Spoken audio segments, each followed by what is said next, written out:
Esto es ser igual para los débiles. Miren estas imágenes de fondo que siempre hace el querido maestro de mate dibujos.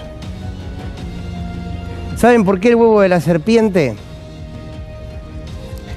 Porque los quiero llevar al 25 de mayo del 2003.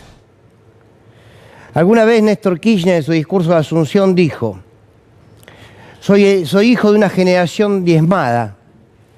Palabras más, palabras menos. Soy hijo de las madres y de las abuelas de Plaza de Mayo. ¿Se acuerdan? Ahí aparecía Néstor Kirchner y en esas palabras hablaba de un legado. Hablaba de un legado que él tomaba, que era precisamente reconocerse como parte de una generación diezmada y una generación que soñó, que luchó por la justicia social, que dio pelea por una patria, por un país con producción, con menos pobreza. Y ahí la síntesis de la lucha de las madres y de las abuelas, cuando la dictadura apareció, y fue precisamente por todo eso, por todas esas luchas. Néstor Kirchner fue el hijo de una generación diezmada y el hijo de las madres y de las abuelas de Plaza de Mayo, como millones. El gobierno de Javier Milei y muchos de sus ministros son los hijos predilectos de la dictadura. Si se quiere, la contracara de nuestra historia. Hay quienes pueden desde la política querer implantar una sociedad justa, equitativa, construir esa patria, construir la independencia económica, la justicia social, la soberanía. Y están quienes del otro lado quieren aplicar un modelo económico que solo se puede instalar a partir del recorte de derechos y de la represión sistemática, en todos los órdenes. La noticia es que se quebró el huevo de la serpiente. Por eso estas imágenes. Los hijos predilectos de la dictadura hoy gobiernan el país. ¿Por qué? Porque aplican idéntico modelo económico, porque tienen una mirada profundamente despectiva de lo colectivo, del Estado, de las leyes, de las normas, de los códigos de convivencia, y porque de alguna manera van más temprano que tarde en el recorte de toda libertad individual. Y esto digámoslo, aquellos que llegaron en nombre de la libertad, en realidad llegaron para quitarte tu libertad. Y quien a esta altura no lo vea con claridad, evidentemente debe preguntarse muchas cosas, muchísimas cosas. Son los herederos de la dictadura, son los que han tomado ese legado, el legado de un modelo económico que solo puede aplicarse con represión. Ahora, quiero que veamos el tuit de hace unos días de Cristina Kirchner, donde habla de que estamos viviendo un terrorismo de Estado de baja intensidad. Lo había dicho también aquí Juan Grabois en una entrevista con Gustavo Silvestre, y en este tuit que Cristina titula Miseria planificada y terrorismo de Estado de baja intensidad, no hace otra cosa, bueno, habla de la visita de Lula, por supuesto, no hace otra cosa que evidenciar cómo solamente un modelo económico que nos conduce a una miseria que es parte del objetivo final de ese modelo económico, solo se puede instalar bajo, ahí podemos pararlo, solo se puede instalar bajo un gobierno autoritario. Los ojos del mundo están viendo con atención cómo la Argentina vive una auténtica deriva autoritaria de la mano del gobierno de Milei, en lo que podemos identificar como terrorismo de Estado de baja intensidad. Ayer mismo pudimos ver cómo Bullrich hizo detener, hoy vamos a estar hablando, de quienes aún, de las mujeres que aún siguen detenidas por este gobierno. Y digo gobierno, no digo solamente poder judicial. Y esto se aplica a partir de un terrorismo de baja intensidad. Quiero proponerles que pensemos qué necesitas para que precisamente en un país se viva lo que hoy están viviendo, lo que hoy estamos viviendo. ¿Qué características son fundamentales? ¿Qué actores deben unirse para llevar adelante políticas de la mano del terror? Porque no creamos que es exagerado. Por favor, la historia no se repite idéntica. Los gobiernos autoritarios no se repiten a medida que pasa la historia en forma idéntica. Van cambiando de ropaje, van cambiando de caretas, van cambiando de metodología porque los humanos cambiamos, porque los ordenamientos del mundo cambian. Y en ese cambio se van trasvistiendo, pero el objetivo es lo mismo, la política del terror. Miren, pensémoslo de esta manera. Aquí, también con un dibujo de mate dibujos, aquí hay como una especie de tres monstruos para figurarlo de alguna manera, y un Milei en el medio y un pueblo abajo siendo oprimido. Vos necesitás, para que exista un terrorismo de Estado de baja intensidad, y más adelante, cuando ya es de alta intensidad, ya hay cosas que dejan de existir, vos necesitás que estos tres poderes funcionen de una manera equilibrada. Acá en el medio, por figurarlo, tenemos a Milei. Primero, el poder económico. El poder económico, ¿qué es? Quien precisamente lleve adelante políticas que las podemos sintetizar en endeudamiento, concentración de la riqueza y entrega del patrimonio. Estas tres patas es lo que ha hecho Martínez Dios, lo que ha hecho el menemismo, lo que ha hecho Macri, lo que está haciendo Milei. Endeudamiento. Está clarísimo, hace falta que hable del Fondo Monetario Internacional, de lo que significa hoy y de lo que significa siempre en términos sociales ese endeudamiento. Además del endeudamiento, el saqueo, lo vamos a ver en un ratito con el tema de YPF, nuestros recursos naturales. Ahora, ese poder económico solamente se puede aplicar si vos tenés en la política, en este caso en Milei, a ciertos cadetes con vocación autoritaria y con vocación fascista. Vos necesitás un poder económico que ponga las reglas del juego y necesitas un poder político que sea servil a ese poder económico. Hasta acá tenemos las dos cosas, ¿eh? Hasta acá tenemos las dos cosas. Pero al mismo tiempo, ese poder económico que instala las reglas del juego, que necesita ese poder político que sea servil, necesita del Poder Judicial para que le dé el marco de legalidad al saqueo, que le dé el marco de legalidad a los abusos del Poder Ejecutivo, que no son otra cosa que el ordenamiento del poder económico. El Poder Económico ordena, el Poder Ejecutivo ejecuta, el Poder Judicial, el Partido Judicial, no todos, por supuesto, precisamente le dan cierto marco de legalidad a ese hecho autoritario del poder político y luego, o mientras tanto y a la par, el poder mediático, un sector de él, convence a la sociedad de que todo esto al fin y al cabo era necesario y está bien. Cualquier coincidencia con la realidad, ojalá esté siendo claro. Es imposible poder instalar un terrorismo de Estado como fue en la dictadura si el Poder Judicial, por ejemplo, no firmaba los papeles para entregar a los bebés robados, si el poder mediático no te contaba absolutamente nada de lo que estaba pasando, claramente encubría, si el poder político, que en ese caso no era político, era militar, cumplía las órdenes del poder económico. Y esto es lo que hoy estamos viviendo. Y hay un montón de ejemplos. Y esos ejemplos nos hacen tener argumentos de sobra para entender que lo que viene puede ser mucho más difícil de lo que hoy vivimos. Hay una política del terror y hay una política que tiene que ver con una economía del terror. ¿Por qué economía del terror? Porque cuando vos tenés desigualdad, cuando vos tenés desempleo, cuando vos tenés cada vez más pobres, cuando vos tenés cada vez menos posibilidades y menos acceso a, claro que se constituye un clima de miedo, claro que se constituye un tema de, bueno, aceptá esto que tenés porque mirá que podés tener nada.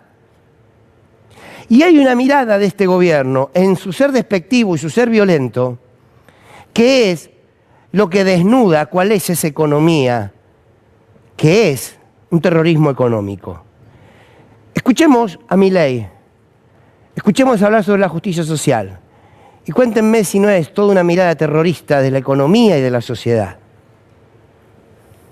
Una de las cosas maravillosas que señala Thomas Sowell en algún momento es, hablando de la justicia social, porque esto es importante, ese es uno de los virus que le han metido en la cabeza a la gente y que llena de envidia, de odio y de resentimiento a cada una de las personas. Y en el fondo, ¿de qué se trata la justicia social? En el fondo, la justicia social no es ni más ni menos que envidia con retórica. Es decir, es la envidia, disfrazada de algo bien pensante, pero no deja de ser un pecado capital. Como diría en algún momento Thomas Sowell también, ¿desde cuándo la envidia dejó de ser un pecado capital para convertirse en una virtud? No nos van a doblegar, nosotros conocemos las Sagradas Escrituras. Bueno, una sarta de pavadas importantes, pero su mirada sobre la justicia social, su desprecio sobre la justicia social, se traduce en políticas que atentan contra todo aquello que pueda posibilitar una sociedad justa socialmente.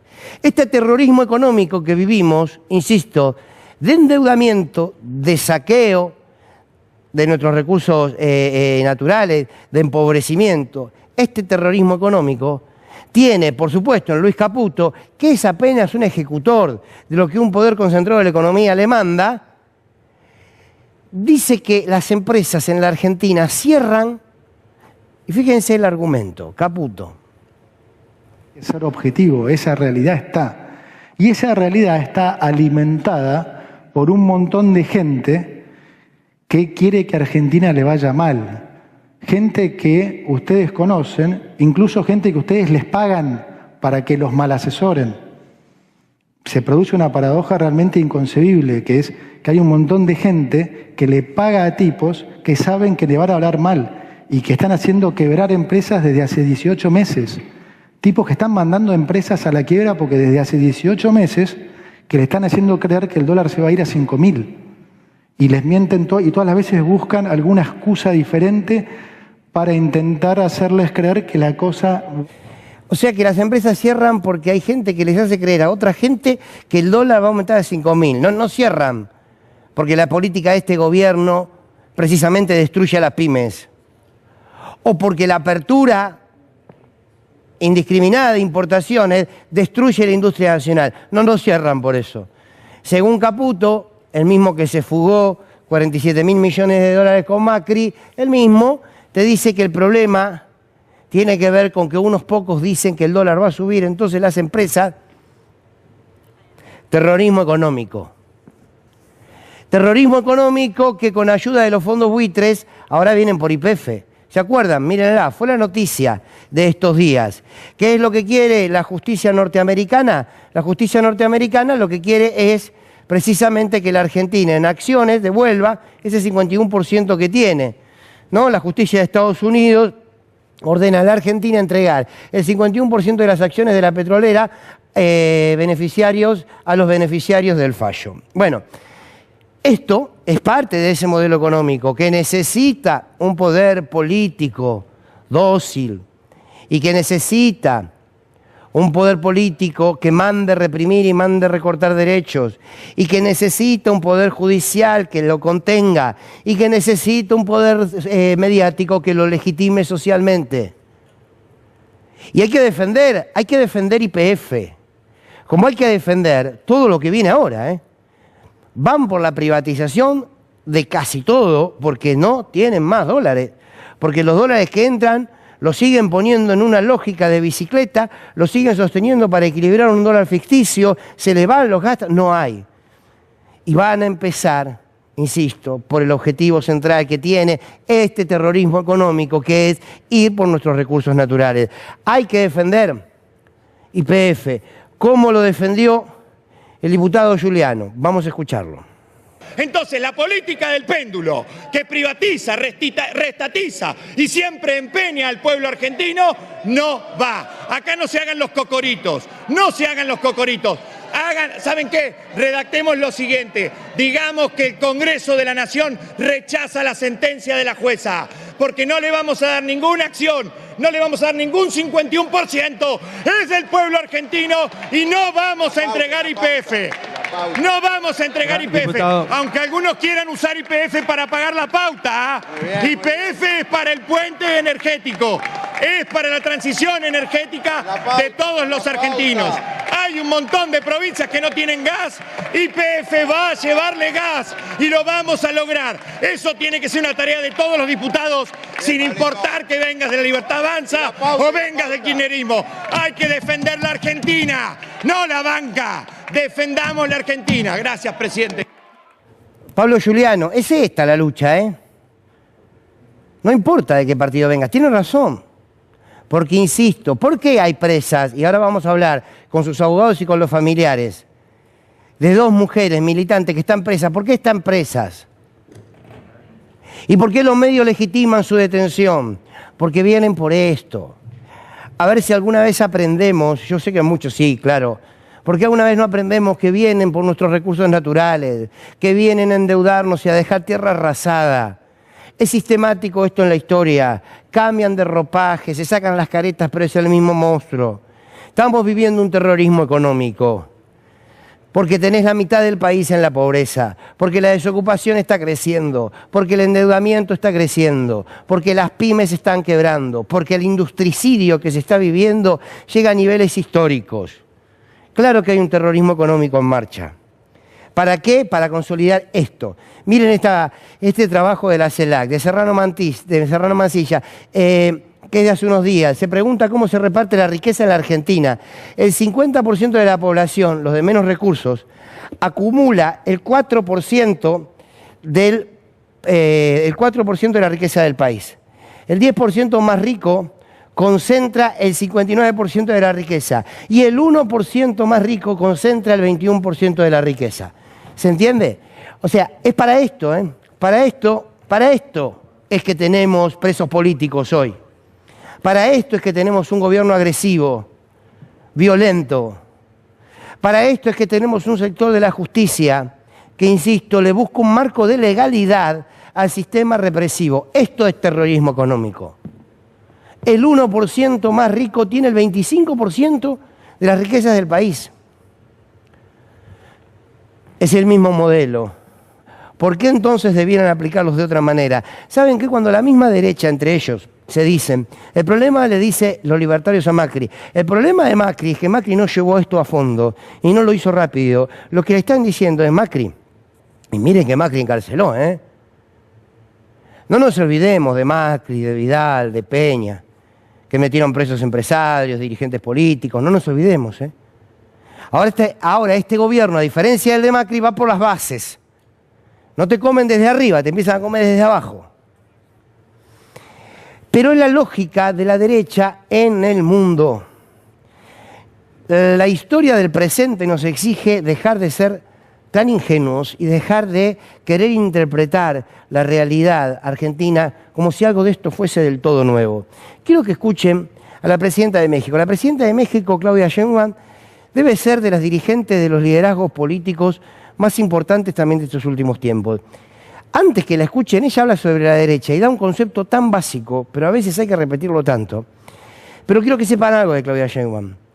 En las encuestas que hacen en México en torno a su imagen, Claudia Sheinbaum tiene en todas las regiones de México más del 80% de imagen positiva. Habla lo que está haciendo, si se quiere, la heredera política de López Obrador, que dice esto de la derecha. Esa convicción no la tiene la derecha, nunca la va a tener. El conservadurismo no ama al pueblo, no quiere a la gente. Eso es la gran diferencia. Y cuando hay cariño, convicción, trabajo, honestidad, las cosas salen. Y mucha persistencia. Es tan fácil como eso, ¿eh? Es tan fácil como eso. No es una cuestión de querer, claro, no quieren a la gente, no la ven. La política económica no está pensada para vos, que mañana te levantás a las 8 de la mañana para ir a laburar, no está pensada para vos. Por eso sale Caputo y te dice, hey, el dólar está barato, comprá, maestro. O no sé qué dijo, no lo quería ni pasar hoy porque me parece No está pensada para vos. Campeón, dijo. Sí, comprá, campeón. ¿A quién le habla? ¿Al docente le habla? ¿A quién le habla? Bueno. Ahora, este terrorismo económico vos lo podés sostener como una violencia política. Si no, no podés sostenerlo. En una amplia democracia no se sostiene este modelo económico, tenés que recortarla. Y la recortás a través de la violencia política. Y la violencia política es lo que le pasó a Pablo Grillo. Sí, claro, le dispararon a la cabeza. Pero cuando se hizo la investigación, entre comillas, cuando Gendarmería hizo el informe, Gendarmería responsabilizó a Pablo Grillo por estar en la línea de tiro entre los efectivos y los manifestantes. El informe realizado por la Fuerza Nacional explica que el cabo Héctor Guerrera, que está en libertad, la que está presa es Alesia, la que está presa es Eva Mieri, Alexia Abaigar, ellas están presas, porque tiraron boste en la casa de Esper. Ahora este hombre que casi mata a una persona, no, te lo vas a encontrar en una marcha los miércoles disparándote otra vez, y no exagero. Bueno, esto es lo que contaba Ámbito, se dio a conocer, por supuesto, por todos los medios. ¿Saben lo que dice? Y cualquier coincidencia con el algo habrán hecho de otra época, háganse cargo, porque es así. El impacto en la cabeza del fotógrafo Pablo Grillo, esto dice textual el informe de Gendarmería, se produce como un hecho fortuito, en función que él mismo se encontraba agachado, a la altura del vuelo por rebote de la granada y en la línea de tiro entre los gendarmes y los manifestantes. O sea, lo que están diciendo es que Pablo Grillo cabeceó una bala. O sea, algo hiciste. ¿Se acuerdan? Che, se llevaron a tal de la esquina, se llevaron a tal estudiante. Bueno, algo habrá hecho. Es lo mismo. Pablo Grillo se puso delante de la bala, ¿no?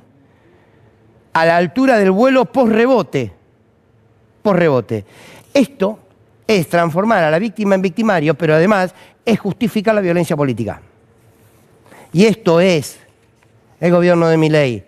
Este es parte del terrorismo de baja intensidad del que hablaba Cristina Kirchner. Fíjense los cambios a la policía que Bullrich hace 10 días atrás llevó adelante. El decreto 383, que deroga la ley orgánica de la Policía Federal. Podrán detener personas por 10 horas sin orden judicial. ¿Cómo? Sí. No hay orden judicial. Yo te voy a buscar a tu casa, ¿qué hora querés? ¿A las 3 de la mañana? Te voy a buscar a las 3 de la mañana, te saco de los pelos porque no necesito orden judicial. Y después tu palabra contra los policías. Contra la policía de Bullrich, contra la gendarmería de Bullrich. Bueno, te pueden sacar por 10 horas sin orden judicial. 10 horas. Se formaliza el ciberpatrullaje sin control judicial.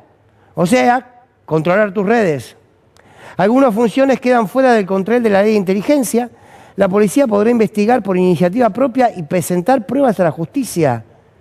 La policía puede investigar por iniciativa propia y presentar pruebas a la justicia. Bueno, y se fija un tope al ingreso de suboficiales. Señores, te pueden ir a buscar a tu casa a cualquier hora, sin ninguna orden judicial.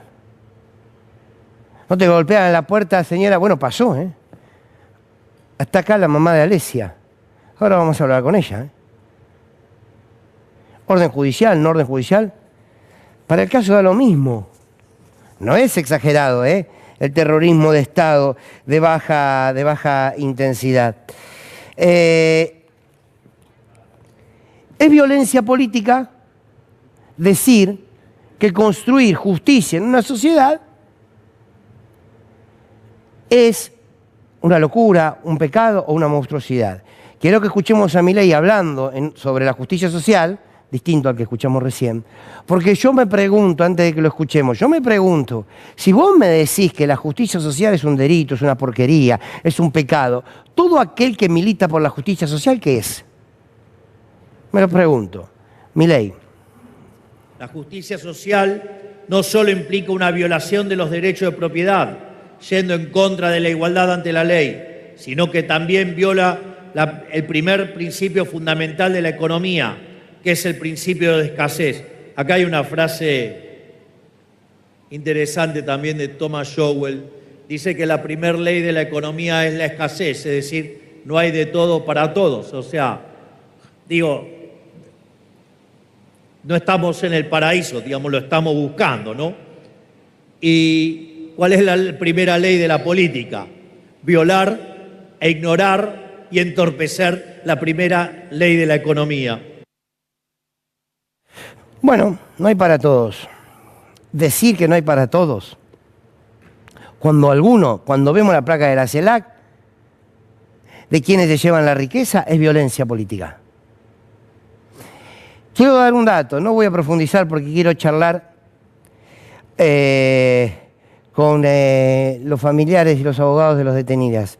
Pero quiero decirles que esta semana que pasó, desde un canal de televisión, con el señor Luis Majul a la cabeza, con la ministra de Seguridad Patricia Bullrich y algunos senadores, bastante payasescos, por cierto, como Poltroni, estaban pidiendo la intervención a la provincia de Formosa. Como no pueden ganar en Formosa, se les ocurre pedir la intervención. ¿Se entiende? Que lo estoy enmarcando todo. Ojo, vas preso sin orden judicial, vas a Ezeiza por tirar bosta en la puerta de la casa de un diputado, a Ezeiza, te reprimen todos los días, te recortan derechos, te pueden espiar en tus redes sociales, pero además, ojo,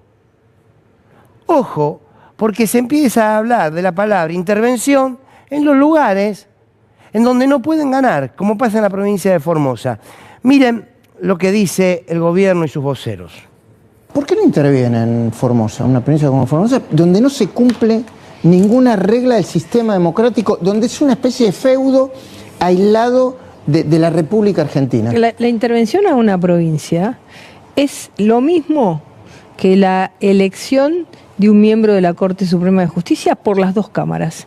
Necesita, explíqueme. Claro, necesita los 2/3 de las cámaras la intervención de una provincia. O sea, ustedes la pueden proponer y necesita los 2/3. No tendríamos ninguna posibilidad. Es decir, no existe hoy. ¿No lo pueden hacer por decreto?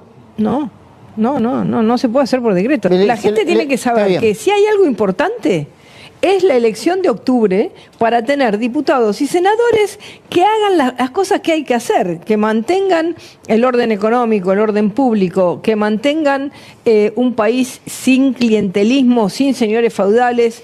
Entonces, para esto se necesita tener diputados y senadores que vayan en contra de este status quo. Si usted me pregunta mi pregunta personal, lo que está haciendo ahora Infran es desafiando directamente a la Corte Suprema de Justicia de la Nación, pasándola por arriba, y eso es un causal de intervención.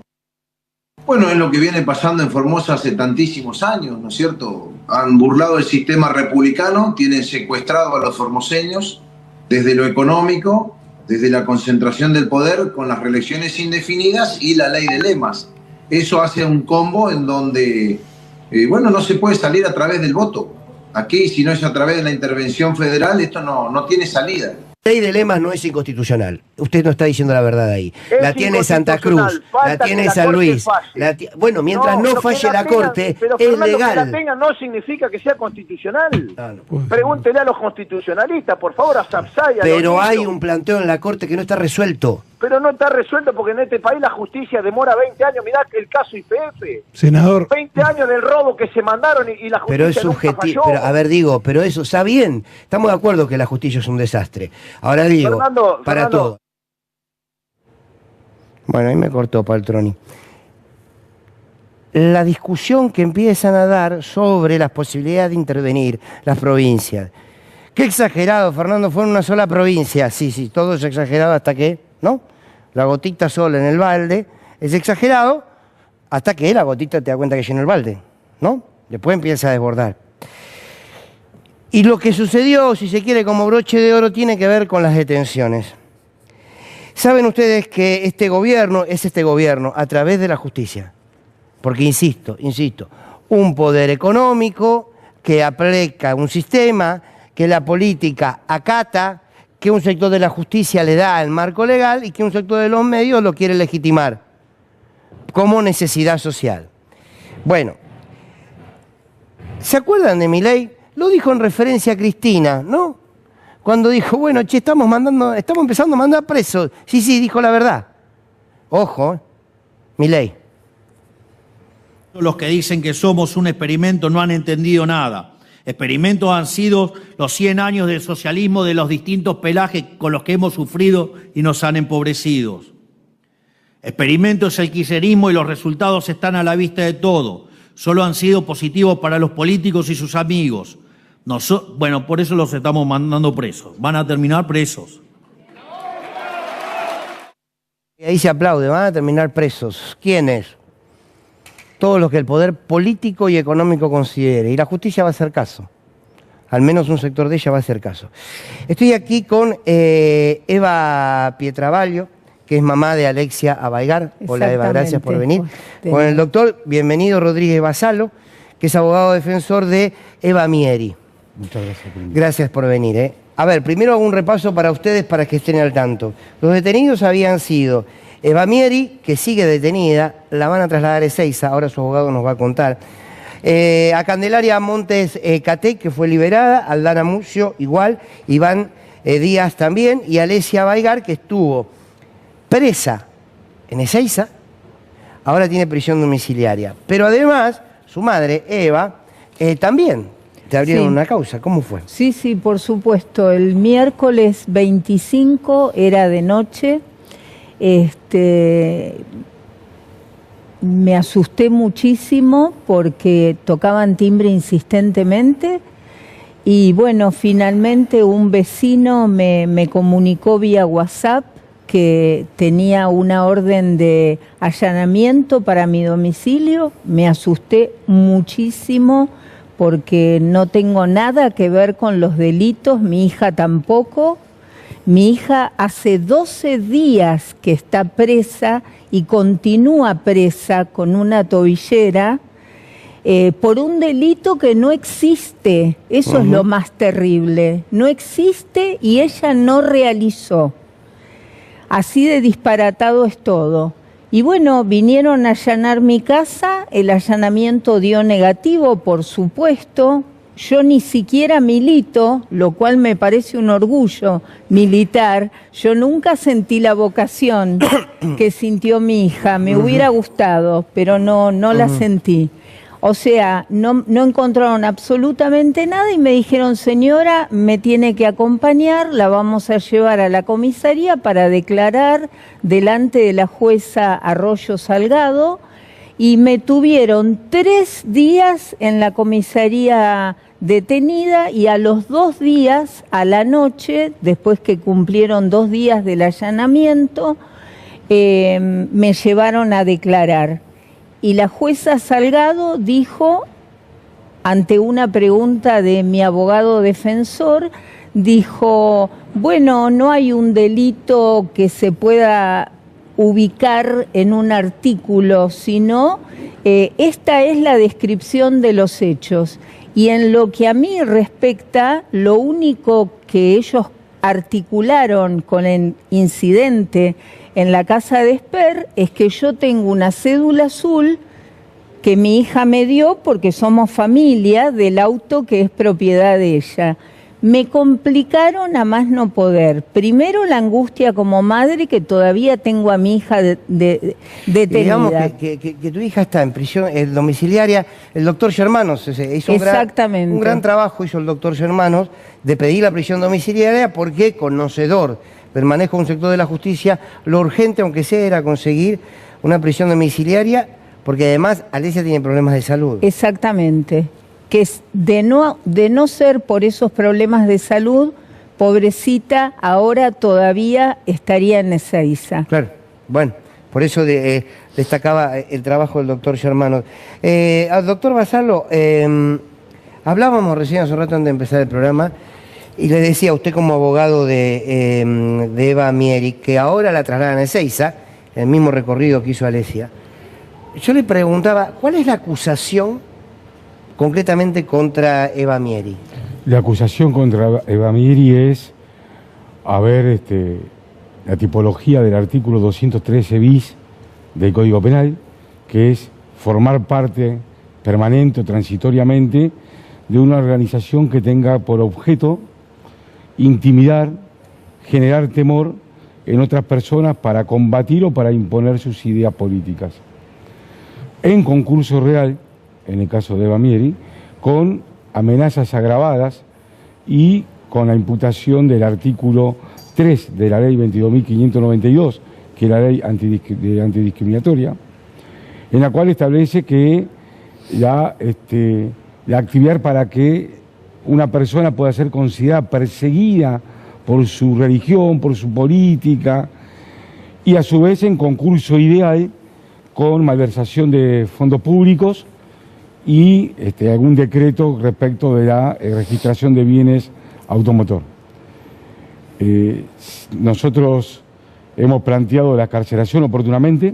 El día sábado se denegó, nos han notificado la negatoria de la excarcelación, y bueno, hemos interpuesto sobre ello el propio sábado un recurso de apelación que ahora deberá resolver la Cámara correspondiente, que es la Cámara de San Martín. Ahora, ¿cuál es el límite? Me pregunto, ¿cuál es el límite de la libertad de expresión? ¿Y qué jurisprudencia deja esto, no? Porque digo, si por un hecho que podría haber sido una contravención terminás en Ezeiza, o sea, ¿hacia dónde nos están empujando? Yo quiero remarcar en primer lugar que la arbitrariedad de la jueza, hay que calificar los hechos. Si bien esta es una calificación provisoria que se da a los fines de resolver la excarcelación que fue solicitada por nosotros, el tema de jugar con concurso real y concurso ideal, señor Borroni, genera una pena distinta. Entonces nos encontramos con que la pena en expectativa para mi pupila procesal, Eva, es de 3 a 14 años. 3 a 14 años por haberse expresado en la puerta de un diputado. Exacto. Y con cuestiones que hacen, como usted muy bien dijo, a un tipo penal muy abierto, como ese de 213 bis, que cae en manos de interpretaciones arbitrarias y generan estas injusticias enormes y estos mensajes peligrosísimos para la manifestación, para la militancia, para la libertad de expresión, para cómo vamos a debatir los argentinos y las argentinas en el futuro nuestros planteos dentro de la democracia. La verdad, me cuesta mucho creer que estos hechos que se están investigando y que usted recién enumeraba puedan generar temor, combatir por temor a diputados expertos sus ideas. La verdad, me parece absurdo, y muchas veces desde lo absurdo se explican mucho estas cosas. ¿Cómo está Alexia ahora? Alexia está un poquito mejor porque no está en Ezeiza, pero sigue angustiada, preocupada, quisiera poder retomar su trabajo, su vida cotidiana, la vida de cualquier joven, y por eso yo insisto en esto de que ella sigue presa hace 12 días por un delito que no existe, por un delito que no cometió. Yo me quedé pensando hoy, recreando en mi recuerdo por todo lo que hemos pasado en estos 12 días, y pensaba, fue enorme la cantidad de dispositivos, de personal policial. A mi hija ¿cómo se dice esto? La esposaron, la encadenaron, a mí también me esposaron. Un montón de policías, un montón de recursos. Ayer mismo con el tema de la tobillera, hoy vuelven otra vez del Ministerio de Seguridad para controlar la medición de no sé qué cosa por la tobillera.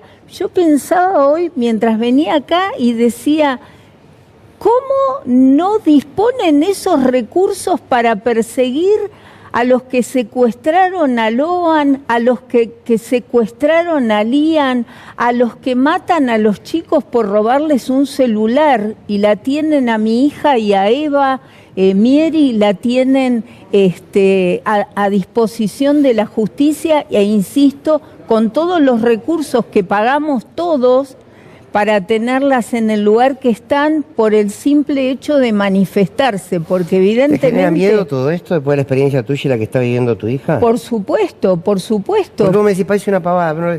¿Por qué se posaron? Vos me dijiste, fueron a la noche, tocaron timbre. Sí, la explicación que a mí me dieron, porque yo estaba en ese momento incomunicada con mi hija durante 2 días y medio en la comisaría, yo estaba en una habitación, ella estaba en otra, nos esposaron porque la policía dijo, discúlpeme señora, pero la tenemos que llevar esposada a declarar. Y yo soy una mujer que el mes que viene cumplo 70 años y dormí en un lugar con frío, con las condiciones que, bueno, eran las que había. Ahora, doctor, ¿cuántos instrumentos tiene Bueno, en realidad debe tener muchos instrumentos la justicia para que esto no suceda. Pero evidentemente la justicia es parte, un sector de la justicia es parte de esto, ¿no? Por supuesto que nosotros estamos siempre de acuerdo a someternos a cualquier proceso judicial, claro, y a derecho. Pero como bien usted dice, se podía haber hecho de otra manera. Y es muy común en esta clase de querellas, en esta clase de denuncias, que se fija una audiencia en el caso que el Poder Judicial, la autoridad judicial considere que hay indicios de que se pudo haber cometido un delito, la persona llega, declara, y después se pueden tomar medidas coercitivas o no, se ajusta a derecho, los allanamientos son de día, los allanamientos... Exacto. ¿A qué hora fue el allanamiento? Calculo que eran 6 y pico de la mañana, pero era de noche. Y todo esto me parece que es el mensaje que se quiere dar. Claro. El mensaje de miedo, el mensaje de... Yo me preguntaba, Borroni, ¿cuál es? ¿Cómo se milita ahora? Claro. ¿Cómo se milita? En realidad no quieren que se milite. No. Y esto es el esquema que nosotros tenemos que, como abogado en mi caso, defendiendo a una militante a la cual respeto muchísimo, que conocía con anterioridad, y que genera que miles de chicos hoy se estén preguntando cómo se milita, claro. ¿Cuál es el límite? Bueno, ahí está, es que ese es el punto. Por eso digo, esa es la política del terror. Porque, vamos a ver cómo continúa todo esto, ¿no? Porque, insisto, ahora Eva empieza el proceso que empezó Alexia en Ezeiza. Digo, una cosa increíble, pero el día después, si recuperan la libertad ambas como debe ser. El día después es esto que usted se pregunta, doctor. El día después, uno mismo, ellas mismas se van a preguntar, ¿y ahora cuál es el límite? Porque aparte te quedan los antecedentes, ¿no? Sí, nosotros estamos convencidos de la inocencia, sí, claro, de la falta de tipología legal. No tendrían que quedar antecedentes, pero sí te queda ese antecedente en el alma de su familia. Eva tiene hijos, Eva tiene una carrera política importante, y cuando uno ve los fundamentos de la negatoria de la excarcelación, por su condición de funcionaria pública, cuando ve que es una concejal, no me gusta decir su sueldo porque es un tema privativo de ella, pero cuando ve su condición y se pregunta en qué puede obstruir una investigación, Eva Mieri, con todo respeto, en un juzgado federal, uno de los más importantes del país. En nada, solamente es el mensaje. Yo les agradezco mucho que hayan venido, les propongo, le pido también a Julia, nuestra productora, si podemos cerrar con las palabras del hijo de Eva, que habló, que el hijo de Eva, que fue muy claro. Les agradezco mucho a ambos que hayan venido. Por supuesto, a disposición para todo lo que haga falta. Muchas gracias. Usted continúa con una causa, sí, y que tanto Alexia como Eva pueden recuperar la libertad, porque, insisto, esta también es un laboratorio, ¿no? También es un laboratorio. A ver hasta dónde pueden llegar. Gracias a ambos por venir. Gracias por favor. El hijo de Eva Mieri, hablando de su mamá, que está detenida, que se expresó frente a la casa de Esper y que hoy está en Ezeiza. Insisto, y que le disparó la cabeza a Pablo Grillo, lo vas a encontrar el miércoles en la marcha. El hijo de Eva. A mi vieja no se la llevaron por tirar mierda, como hacen diputados, senadores, no hablo de eses.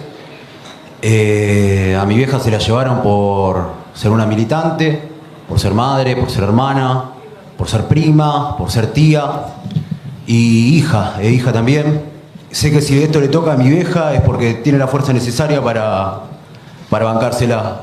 Mi vieja es una militante barrial que escucha a cualquiera que se acerque, que pone el pecho por cualquiera que le pide una mano y que escucha tantas realidades mi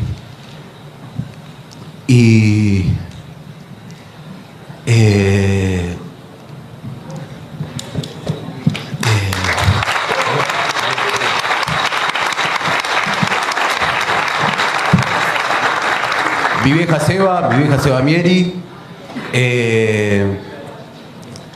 nada, disculpen que me trabo, pero sepan que en este país ya somos muchos los que sabemos lo que pasa, los que no nos escondemos, los que por más que tengamos miedo estamos acá y cada minuto vamos a hacer más. Bueno, muy bien, y nos quedó algo más pendiente que quería compartir con ustedes. Ustedes nos acompañan, por supuesto, toda la programación de C5N durante toda la semana, entonces conocen de esta información y se informan además. Pero hay algo que tiene que ver no solo con el terrorismo económico, sino de cómo esas políticas económicas, que sintetizamos de esta manera, como terrorismo económico, bajo un estado represivo, estamos frente a un estado represivo. Esto hay que aceptarlo, porque lo que hablábamos con el abogado de Eva Mieri, con la mamá de Alexia, es a partir de ahora, o en este andar, ¿cuál es el límite, no? ¿Cuál es el límite? ¿Cómo se milita? ¿Cómo se hace ejercicio de la libertad de expresión? El gobierno, los expertos, los Bullrich, tienen derecho a todo, a insultar, a reprimir, a recortarte libertades, pero parece que los derechos del pueblo de resistir frente a eso cada vez son peores, ¿no? Están recortados cada vez más. Y ese terrorismo económico se ve particularmente de sobremanera en la salud. Lo que este gobierno está haciendo en términos de salud bordea lo criminal. Bordea no, es criminal, ningún bordea. Es criminal. Empezamos, cuando este gobierno empezó, con los medicamentos oncológicos, que se los fueron quitando, que eran gratuitos, con los medicamentos que daba el PAMI en forma gratuita, por supuesto, con el recorte presupuestario a todos los organismos de salud. Hoy lo explicó acá muy bien el ministro de Salud de la provincia de Buenos Aires, con Daniela Ballester, Nicolás Crepla, de lo que significa este recorte, y el Garrahan. El Garrahan como centralidad. Empezaron con el Garrahan. Y fíjense qué pasó esta semana, que los trabajadores, los residentes de Garrahan, que empezaron con su lucha por los salarios, porque trabajan horas y horas y horas y horas y cobraban por debajo de los 800.000 pesos, no solo que ese aumento no se logró como se pretendía, sino que además ahora le quitaron su rol como residentes y pasaron a tener una beca, dejaron de ser trabajadores, ajustaron más aún, ajustaron más en el Garrahan, Pero también recortaron el subsidio a la Fundación de Hemofilia. Se lo recortaron casi un 80%. Quiero que escuchen a una de las personas que es parte de la fundación, que además es paciente de hemofilia, que en una charla que tuvimos decía esto. Este recorte significa un montón.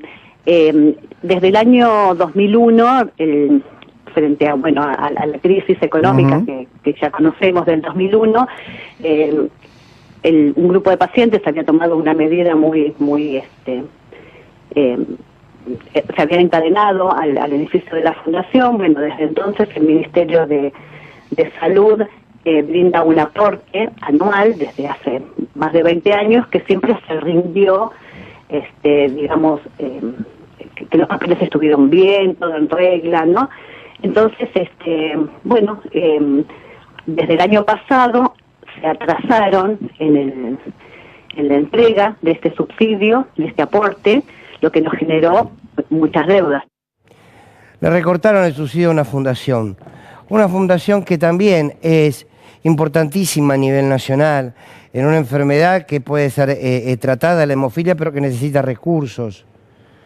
Hay una placa, mostrámela, Julia, por favor, si se puede, para que ustedes conozcan en profundidad cómo el gobierno,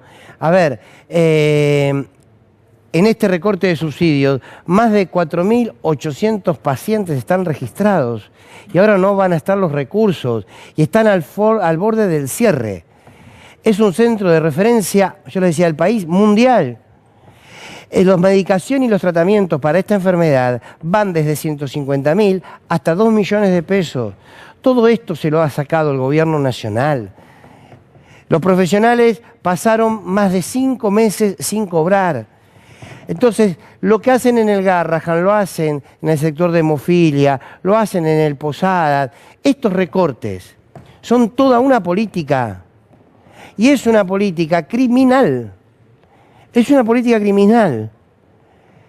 Y que, por supuesto, no hay nada, creo yo, que genere más miedo al ser humano que las cuestiones de salud. Háblenme de terror. Pero entonces, esta es la Argentina de este presente.